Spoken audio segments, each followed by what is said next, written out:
Hello and welcome to CarWale. My name is Sagar and this is the diesel automatic version of the Tata Sierra that I've been living with. Now I've had this car for a week now because I wanted to tell you all how the Sierra is actually like to live with, what it's like to drive every day. Oh, and I've also done a real world mileage test on this thing, so buckle up because I have a lot of thoughts. For now, let's begin with the positive.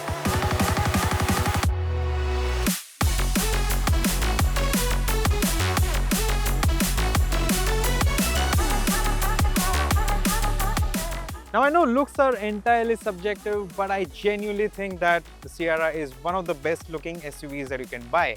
And if you look at the color palette on this thing, I must say Tata has done a really good job. All the colors are nice, they're quite snazzy, although my favorite of the lot is this bright shade of yellow.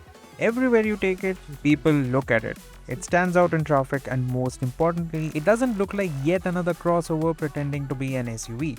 And that's probably my favorite thing about the Sierra. All the other cars in this segment have a silhouette that's becoming increasingly generic.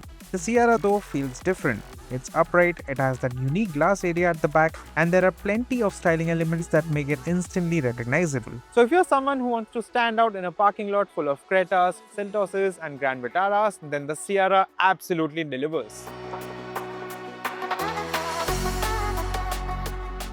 Now the second reason to consider the Sierra, and this is a big reason, is the backseat experience. I'll start with the seat itself. It's a very wide seat. The cushioning is spot on and I also have more than enough under thigh support. There is loads of legroom, plenty of shoulder room and excellent headroom. More crucially, it doesn't feel cramped or claustrophobic in any way.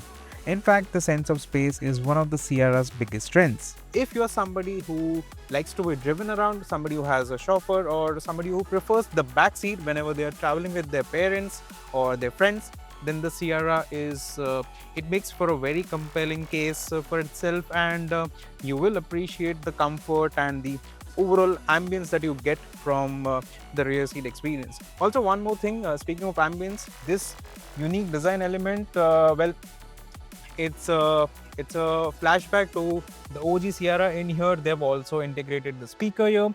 Now, this is not something that you usually see in cars, this pillar element here, but I think it works towards the ambience. It makes the whole experience of seating in the back quite nice and unique. And overall, the seating experience is one of the biggest positives of the Sierra. Now let's talk about the features. The digital screens are excellent. The screens are sharp, responsive and easy to read while driving. Tata has done a good job with the presentation and the overall user experience. The 12-speaker JBL sound system is another highlight. But one feature that I've particularly enjoyed throughout is this Google Maps integration into the digital driver's display. It's very nice, it's easy to use and it's easy on the eye as well. More than anything else, it eliminates the need for you to look to your left and onto the main screen for directions as you're driving. Now, speaking of the driving experience, overall visibility also deserves a special mention. First of all, you have these grooves on the bonnet. Now these grooves, they make it really easy for you to gauge where the edge of the bonnet is, the edge of the front end is, so that you can park as close to a wall or something as you're parking. And the side mirrors also, the wing mirrors, they are very large and genuinely useful. And the view out of the back is also pretty good. The glass area is fairly huge and the view out of the back is not bad at all. So whether you're driving or sitting in the back, the Sierra's cabin is undoubtedly one of its strongest selling points. In our mileage test, the Sierra Diesel Automatic returned 12.3 km per litre in the city. On the highway, it managed 16.2 km per litre. That gives it an overall average of 13.27 km per litre. Okay, let's get one thing straight. These are not class-leading figures. In fact, you have other diesel SUVs in this segment that will give you better mileage. But here, let me also give you some context. The Sierra is not a light vehicle, and for its size and its weight, the mileage figures I think are pretty respectable. More crucially, they are dramatically better than the petrol automatic. The petrol Sierra returned roughly 8 km per litre in the city and around 13 km per litre on the highway. That's a huge difference. So while I wouldn't call the Sierra Diesel exceptionally efficient, it is undoubtedly the powertrain I would choose if mileage is a priority. Unfortunately though, not everything about the Sierra is positive. The first issue is something that unfortunately feels very familiar: build quality and electronic inconsistencies. Now, at first glance, this particular Sierra feels well put together. The panels line up nicely, the cabin feels solid, and the overall impression is quite good. But then, the little issues start appearing. For example, on our test car, this sunroof panel with the controls for the sunroof, well, it doesn't do anything because the button is not functioning anymore. It only makes this faint noise of the glass opening, but it doesn't do anything. So I've been trying to fiddle with it for the longest time. This one time it worked and it opened the sunshade halfway through, but now it's stuck again. Then there are the hazards which would come on randomly, be it you're parked or you're driving. And I've experienced this in other modern Tata cars as well, the Curve, the Nexon, and unfortunately this issue is there in the Sierra as well. And finally, one more thing, the Sierra also comes with this convenient feature. When you engage either side turn signal, you get a view from the ORVM cameras to let you see what's behind. Now, the funny thing here is that this feature, well, it wasn't functioning the entire time I had this car. So today on my way to this shoot, that's when this feature, it suddenly started working again, and that's when I realized that, oh, okay, this car also gets this feature. Now again, that's something very, very odd, and when you talk about all of these issues, they shouldn't really come up in a brand new car.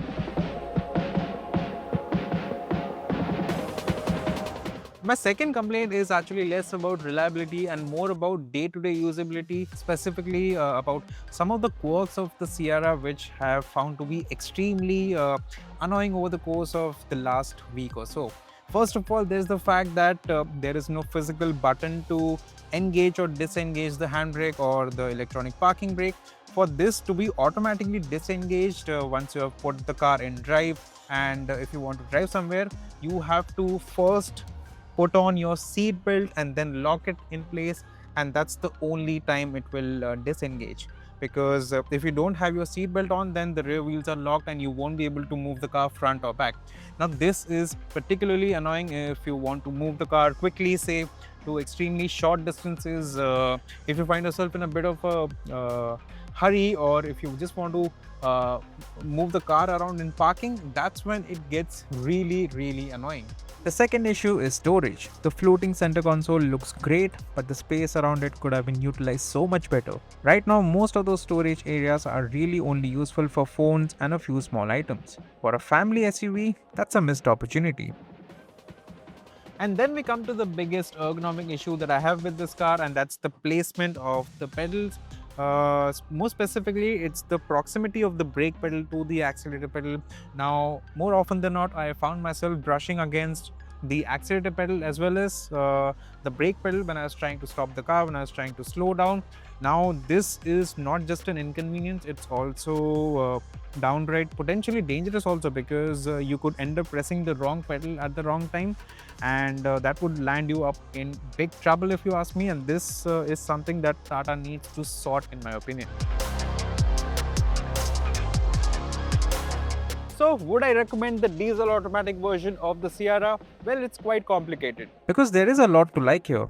It looks fantastic, it's easily one of the most unique looking SUVs on sale today. The cabin is spacious, especially in the second row. The ambience is excellent. Some of the features are genuinely impressive, and the ride quality is comfortable enough for everyday use. To be honest, my experience of living with this car has been sort of underwhelming.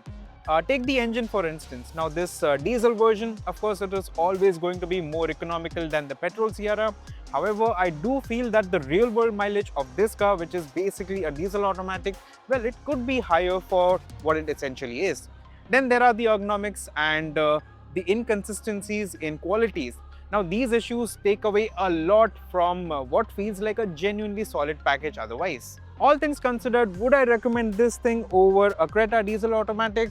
No, I don't think so, because even at this point, I know the Creta looks a bit dull, it's a bit old, and there is a new generation of the Creta coming next year, so it will be a big improvement.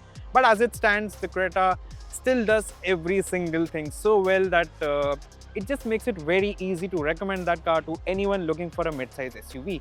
However, if your priorities are styling, rear seat comfort, cabin space, and a comfortable driving experience, then the Sierra still has a strong case to make. It's a car that wins your heart in some areas. The problem is that it doesn't quite convince your head. And that's my take on the diesel automatic version of the Sierra. Let me know what you guys think in the comments below, and don't forget to like, share and subscribe to CarWale, and I'll see you in the next one.